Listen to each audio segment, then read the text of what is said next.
Our vessel is in beautiful trim, and I hope we shall have a fine passage, but I have never been in her before, and can't say how she'll sail. We seem to have a very good mate and steward, and I hope I shall have a pleasant voyage. Sama sekali nggak ada susunan kata-kata yang bisa saya buat untuk mengungkapkan betapa luasnya samudra-samudra dunia. Dan sebelumnya saya pernah membicarakan misteri-misteri samudra yang sampai sekarang masih belum terpecahkan.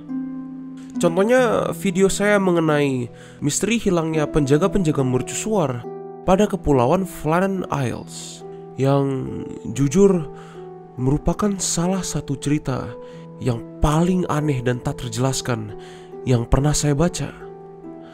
Tapi entah kenapa belakangan ini saya merasa seakan-akan ditarik kembali ke samudera, dan saya merasa sebuah dorongan untuk menceritakan dan mencoba memecahkan misteri-misterinya. Dan oleh karena itu saya mulai pencarian saya untuk sebuah cerita yang serupa. Tapi kemudian saya menyadari sesuatu yang jelas, yaitu jika saya ingin membuat video mengenai misteri-misteri lautan, maka saya harus memulainya dengan cerita ini. Salah satu cerita yang paling membingungkan, nggak bisa dijelaskan, dan mengerikan yang pernah saya dengar. Dan ketika saya lagi milih mau cerita apa yang ingin saya ceritakan, beberapa cerita muncul di otak saya. Tapi tidak ada yang lebih jelas daripada cerita yang telah membingungkan dan menakuti pelayar-pelayar di seluruh dunia selama lebih dari 150 tahun. Sebuah cerita mengenai sebuah kapal hantu atau ghost ship. Dan ini bukanlah cerita dongeng. Cerita ini merupakan cerita nyata mengenai ghost ship, dan juga merupakan cerita kapal hantu yang paling terkenal karena saking mengerikannya, yaitu cerita kapal hantu Mary Celeste. The Mary Celeste. Mary Celeste. The Mary Celeste. Mary Celeste. Enggak mungkin bisa saya membicarakan misteri atau tragedi samudra tanpa membahas kisah dari kapal Mary Celeste. Salah satu kisah yang paling membingungkan dan mengganggu, di mana dalam kejadian-kejadian yang terjadi sama sekali nggak ada yang masuk akal. Hingga Mary Celeste kini telah menjadi salah satu misteri samudra yang paling terkenal. Terus membingungkan dan menakuti pikiran-pikiran ratusan ribuan orang, bahkan hingga saat ini. Dan hari ini saya ingin mengajak kalian untuk bersama-sama kita mendalami misteri ini. Sebuah cerita yang selain saking misteriusnya menjadi sebuah legenda yang terkenal, juga merupakan kisah peringatan bagi para nelayan-nelayan untuk jangan pernah meremehkan samudra. Mau berapa puluh tahun pengalamanmu menjadi seorang nelayan, atau berapa ratus orang yang kamu bawa denganmu, samudra masih menyimpan begitu banyak rahasia dan misteri yang sama sekali belum diketahui sampai sekarang. Dan mau kamu pikir kamu udah siap untuk menghadapi apapun yang bisa diberikan sama samudra, selama kau masih di lautan lepas, sama sekali nggak ada hal yang bisa menggaransi keselamatanmu dan juga semua orang dalam kapal yang kau kemudi. Dan salah satu contohnya ini merupakan kisah dari kapal Mary Celeste. Ini tuh merupakan sebuah cerita yang sangat dikenal dari pelaut di mana-mana di seluruh dunia, dan dengan alasan yang sangat jelas. Karena emang dari dasarnya kisah ini merupakan sebuah kisah yang sama sekali nggak masuk akal. Hampir semua fakta-fakta dan informasi yang ada nggak cocok dengan satu dengan lainnya. Kayak biasa kita akan mulai dengan melihat kejadian kronologis ceritanya, melihat semua fakta-fakta dan informasi yang kita tahu dengan pasti, sebelum pada akhirnya kita akan melihat teori-teori yang dirancang orang-orang untuk mencoba menjelaskan mengenai apa yang terjadi pada kapal tersebut. Jadi jika itu terdengar menarik, maka jangan kemana-mana. karena kita akan langsung mendalami sebuah kisah nyata. Sebuah kisah yang diselimuti oleh lautan informasi yang sama sekali enggak masuk akal. Sebuah kisah di mana takdir korban-korbannya sama sekali enggak diketahui, bahkan hingga sekarang. Jadi ayo kita langsung aja masuk mendalami sebuah misteri lautan yang lama, mengenai sebuah kapal yang terdampar oleh sesuatu fenomena yang sama sekali tidak bisa dijelaskan, dan mencoba menjawab pertanyaan mengenai apa yang sebenarnya terjadi pada kapal Mary Celeste.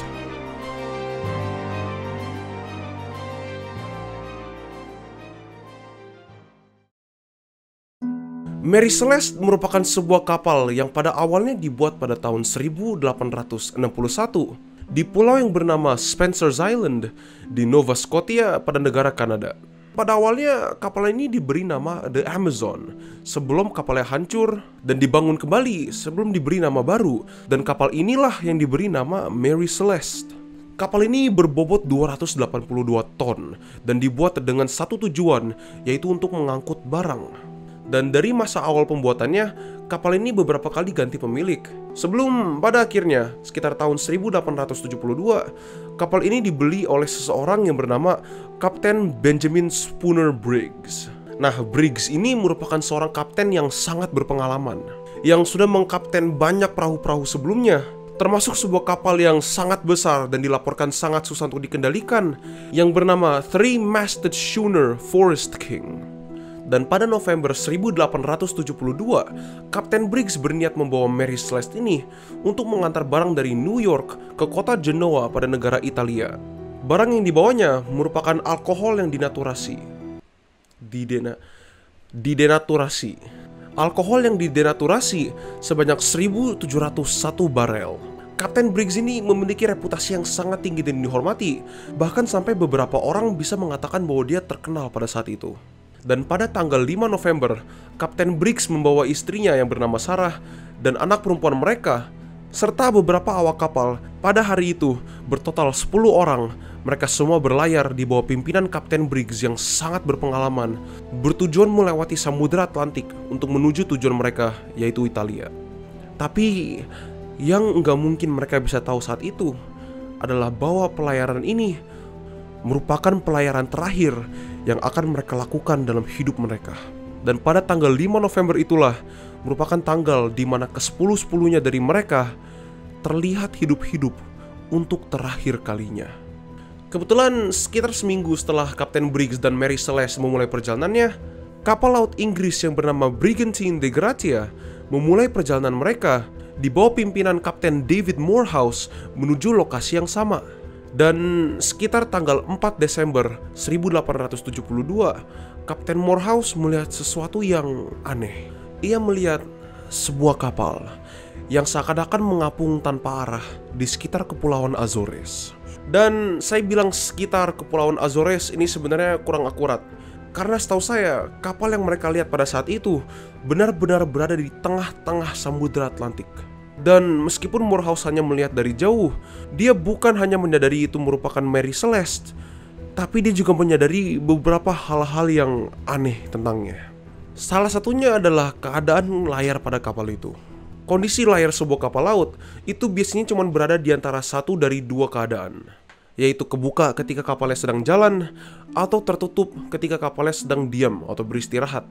Tapi apa yang dilihat oleh awak kapal de Gratia pada saat itu adalah layar Mary Celeste sedang ada di keadaan setengah kebuka. Dan bukan setengah kebuka semuanya, beberapa dari layarnya kebuka, beberapa tertutup, beberapa terlipat atau tergulung, dan beberapa terbelit-belit atau tergantung. Ini cukup aneh karena kaptennya dari Mary Celeste, yaitu Kapten Briggs, merupakan kapten yang sangat berpengalaman, yang nggak mungkin membiarkan layar kapalnya dalam keadaan seperti ini. Dan kebetulan, kapten dari Brigantine de Gratia, yaitu Kapten Morehouse, mengenal dan juga merupakan teman dari Kapten Briggs. Dan ia mengenal sebetapa berpengalamannya Kapten Briggs. Jadi dengan hanya sekilas melihat kondisi kapal Mary Celeste, dia langsung tahu kalau sesuatu tidak beres. Dan dia langsung coba untuk berhubungan dan berkomunikasi dengan kapalnya selama bermenit-menit. Tapi Mary Celeste sama sekali tidak responsif. Dan karena ini, kapal De Gratia mendekati Mary Celeste dan Kapten Morehouse mengirim 2 orang untuk pergi menyelidiki kapal Mary Celeste untuk mencari tahu ada apa dengan kapal ini. Dan ketika awak kapal De Gratia naik ke dalam Mary Celeste, selain kondisi layarnya yang membingungkan, mereka menyadari sesuatu yang jauh lebih mengerikan, yaitu semua awak kapal, termasuk Kapten Briggs dan keluarganya, menghilang. Sama sekali tidak ada di kapal itu. Hampir seakan-akan mereka semua menghilang begitu aja. Dan ketika awak kapal De Gratia masuk ke dalam kabin kapalnya untuk mencari tahu apa yang terjadi, mereka malah menemukan lebih banyak pertanyaan. Semua pintu dek kapalnya terbuka, tapi kargo kapalnya yang merupakan alkohol 1.700 barel tadi sama sekali tidak terganggu. Dan di dalam kabin-kabin kru kapal, semua barang pribadi mereka, termasuk barang berharga dan alat navigasinya Kapten Briggs sendiri, ditinggalkan begitu aja pada tempatnya.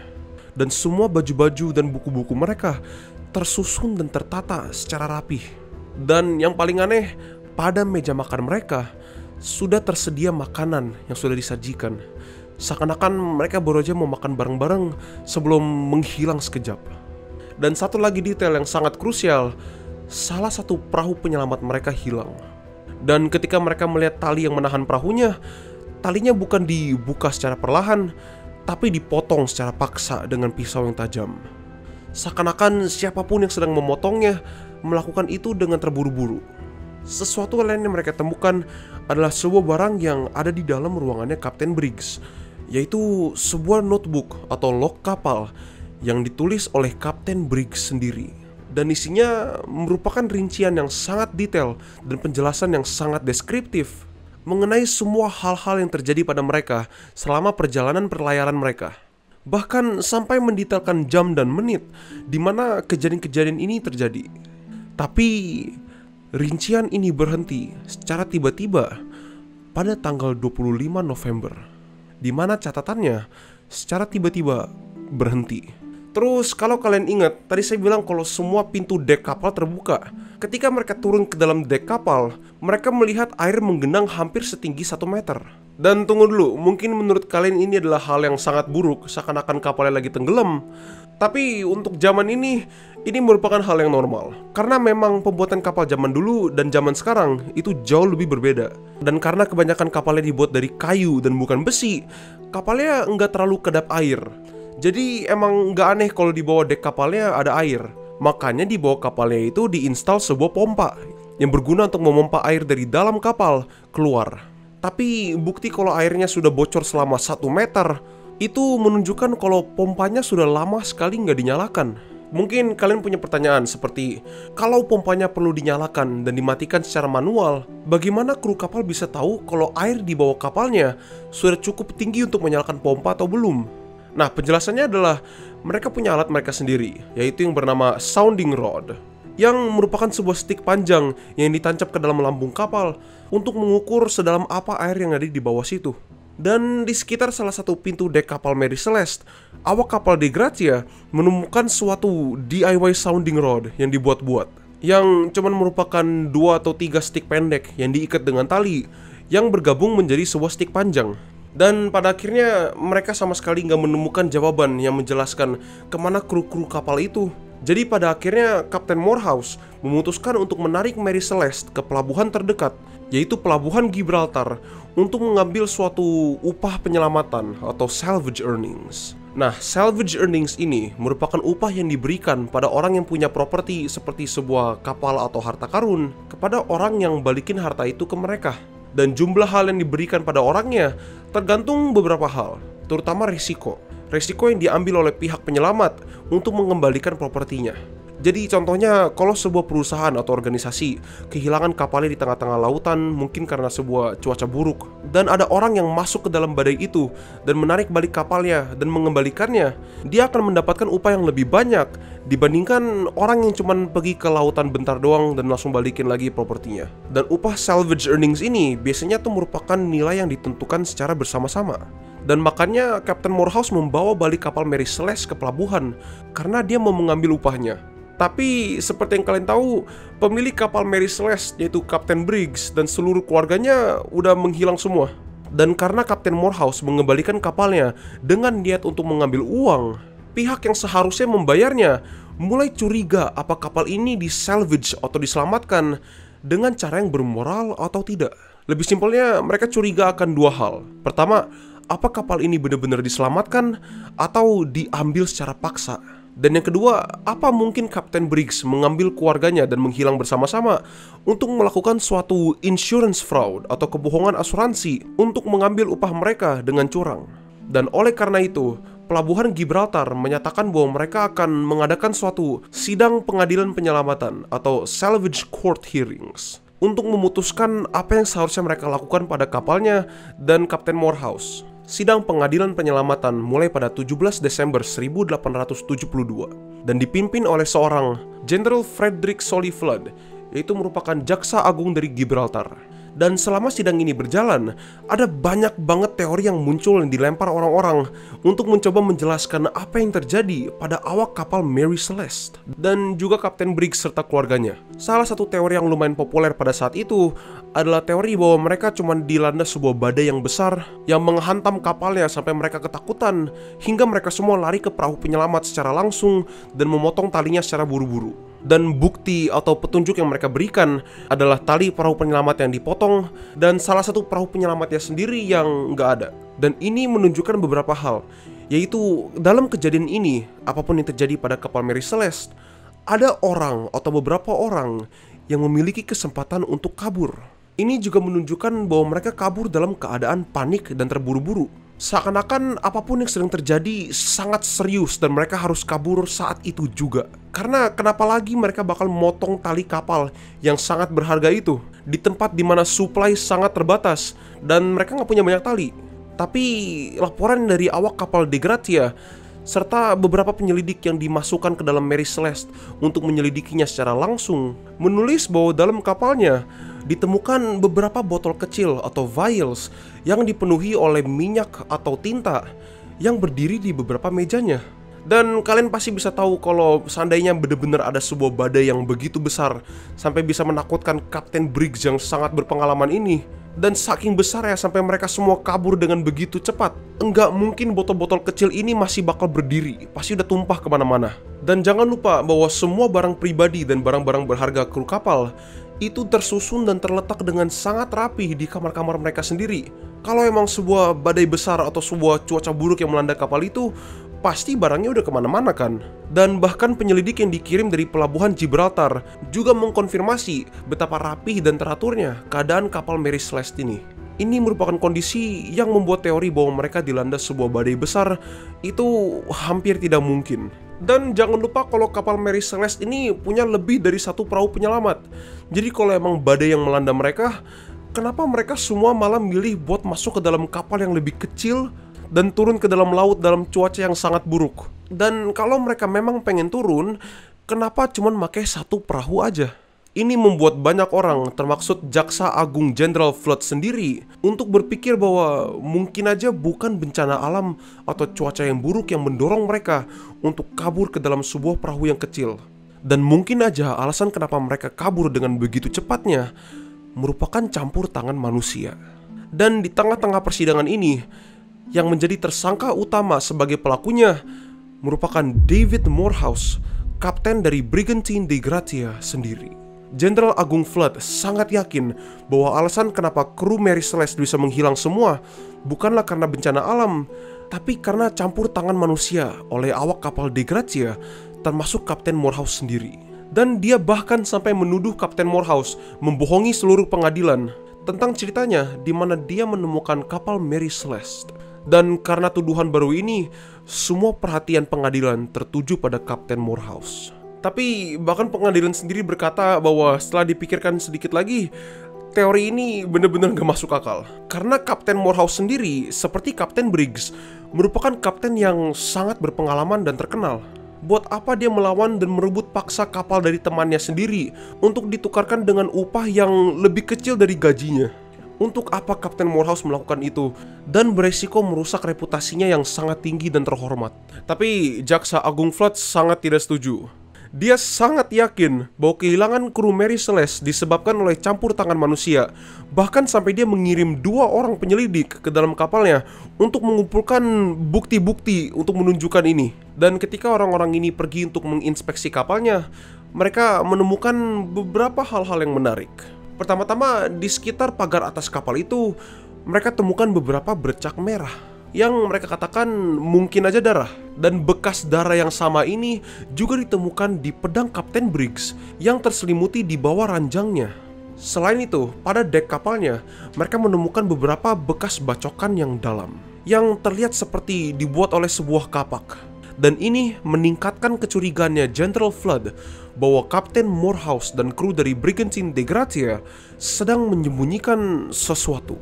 Tapi pertama, ketika mereka cek dengan pemilik kapal Mary Celeste sebelumnya, dia mengatakan kalau bacokan-bacokan itu emang udah ada di deknya. Dan itu bukan dibuat dari kapak, melainkan dibuat karena mereka menaruh box-box kargo yang berat di atas deknya.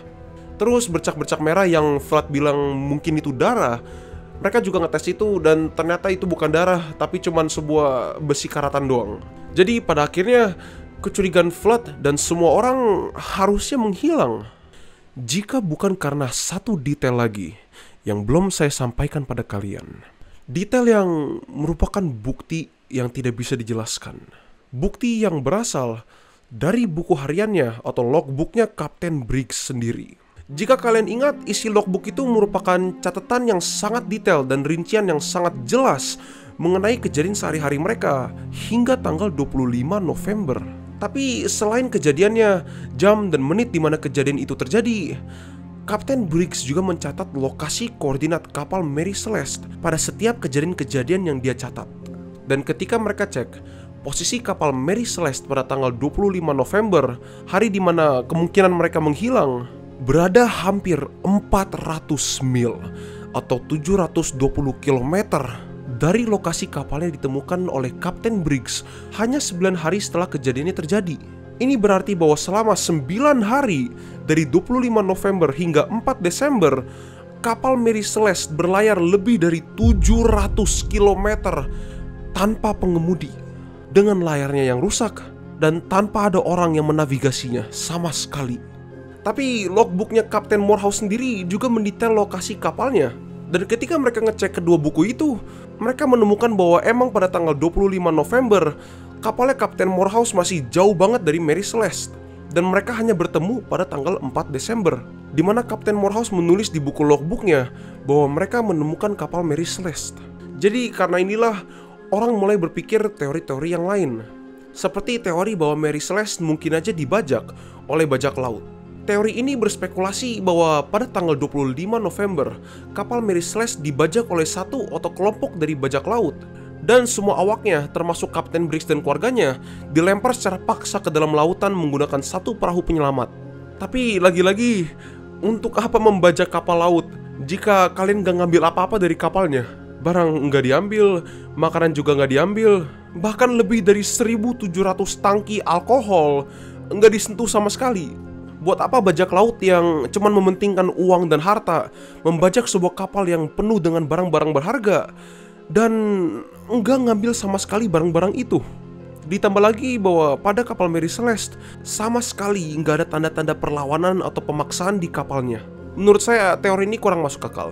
Ada banyak lagi teori-teori yang diusulkan orang-orang, terutama Jaksa Agung Flood. Dan jujur menurut saya, dia mengusulkan beberapa teori yang jujurnya agak bodoh ya. General Flood mengatakan bahwa karena 2 kru de Gratia yang menaiki kapal Mary Celeste pada tanggal 4 Desember itu melaporkan bau alkohol yang sangat kuat, mungkin aja semua kru Mary Celeste mabuk-mabukan dengan liar dan membunuh Kapten Briggs dan keluarganya sebelum melempar mereka dalam perahu kecil dan melempar mereka ke lautan, sebelum mereka semua karena lagi mabuk jatuh ke lautan semuanya. Dan kalau menurut kalian itu sama sekali nggak masuk akal, General Flood justru sangat bangga akan teori ini. Hingga ketika pemilik Mary Celeste yang sebelumnya, yaitu James Winchester, datang ke Gibraltar untuk mengambil balik kapalnya, dia menerima teguran secara langsung oleh General Flood, mengatakan bahwa dia sangat bodoh membiarkan kru yang abal-abalan berlayar dengan Kapten Briggs yang sangat berpengalaman dan terhormat.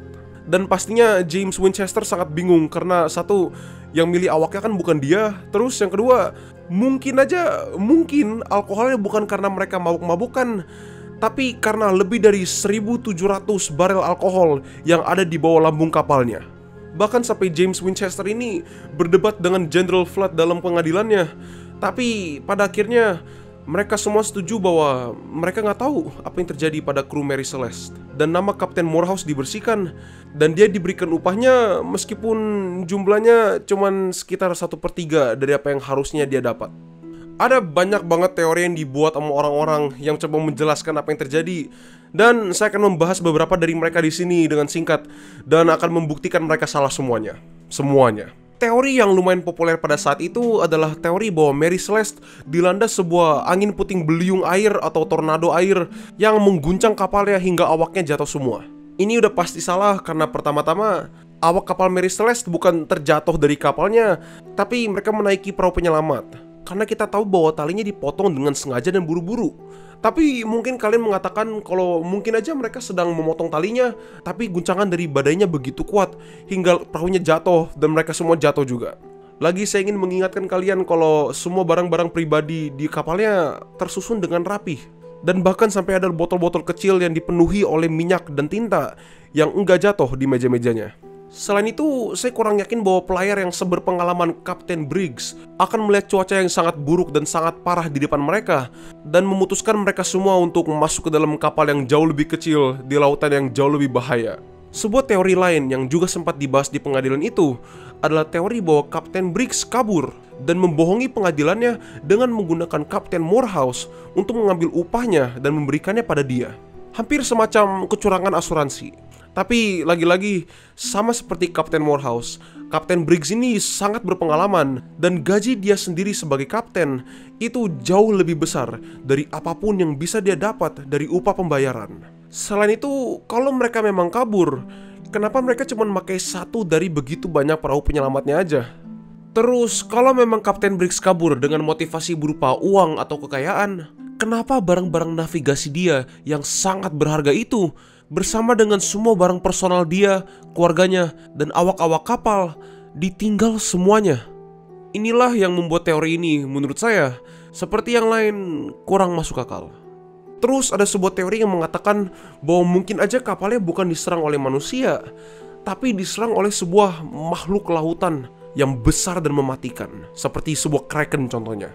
Dan alasan kenapa teori ini bahkan sampai dibahas adalah sebenarnya pada depan kapal Mary Celeste, mereka menemukan bekas goresan dan cakaran yang sangat dalam yang tidak bisa dijelaskan. Awalnya General Flood mengatakan bahwa goresan-goresan ini dibuat oleh awak kapalnya setelah mereka jatuh karena mabok dan coba untuk naik lagi. Tapi goresan-goresan ini jauh lebih besar daripada goresan kapak ataupun pedang.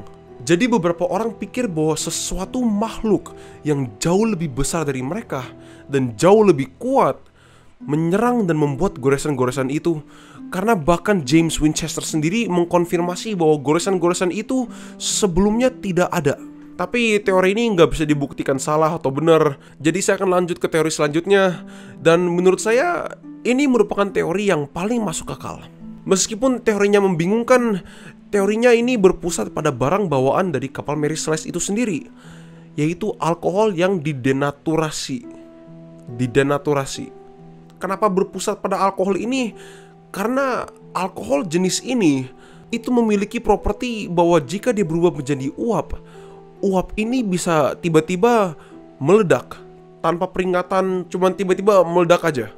Jadi teorinya adalah karena Mary Celeste sedang membawa lebih dari 1.000 tangki dari alkohol ini, mungkin aja uapnya mengendap di lambung kapal dan panas dari matahari menyebabkan uapnya meledak secara langsung bersama-sama hingga semua awak kapal termasuk Kapten Briggs sendiri panik dan langsung kabur karena dia kira kapalnya sedang diserang. Ini hampir masuk akal dan mungkin aja bisa menjelaskan apa yang terjadi pada mereka jika mereka nggak tahu kalau alkoholnya bisa meledak. Tapi faktanya Kapten Briggs sendiri tahu kalau alkohol jenis ini bisa meledak secara tiba-tiba. Dan dia juga tahu kalau ledakan jenis ini bukan ledakan yang merusak apapun, tapi cuma sebuah percikan api yang terang dan suara yang sangat besar. Kenapa kita bisa yakin kalau dia tahu? Bukan karena pengalamannya, tapi karena dia sendiri menulis di logbooknya kalau beberapa ledakan udah pernah terjadi. Dan dia tahu alasannya, dan dia tahu itu bukan sesuatu yang harus ditakutin. Jadi agak sulit dipercaya kalau ledakan yang kayak gini yang sedikit lebih besar bisa menyebabkan dia panik begitu parahnya sampai menyuruh semua orang serta keluarganya sendiri masuk ke satu perahu yang kecil. Dan banyak banget teori-teori lain yang nggak bisa dibuktikan salah, tapi juga nggak ada bukti yang mensupport teorinya sendiri. Banyak banget dari teori bahwa karena Kapten Briggs merupakan orang yang religius, mungkin dia kerasukan atau mungkin aja dia menjadi gila. Dia menjadi gila dan membunuh semua orang termasuk keluarganya sendiri sebelum dia melempar mereka semua ke lautan. Dan menggunakan perahu kecil itu dia kabur sendirian. Hingga teori bahwa mereka semua entah gimana caranya melenyap dan masuk atau terselip ke realita yang lain, di mana mereka menghilang dari realita yang ini. Dan diantara itu semua, teori mana yang paling masuk akal? Itu adalah pertanyaan yang aku akan biarin kalian jawab sendiri. Tapi sampai sekarang masih ada banyak sekali pertanyaan-pertanyaan yang masih belum bisa dijawab untuk membuat sebuah teori yang konkret. Kenapa cuma satu tali perahu doang yang dipotong? Kenapa layarnya dalam kondisi setengah terbuka atau terbelit-belit?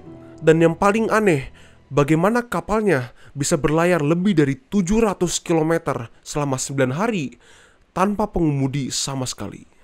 Ini mungkin merupakan pertanyaan-pertanyaan yang enggak bakal pernah dijawab. Tapi menurut saya, pertanyaan-pertanyaan inilah yang membuat kisah Mary Celeste menjadi terkenal dan menjadi sebuah legenda misterius seperti sekarang.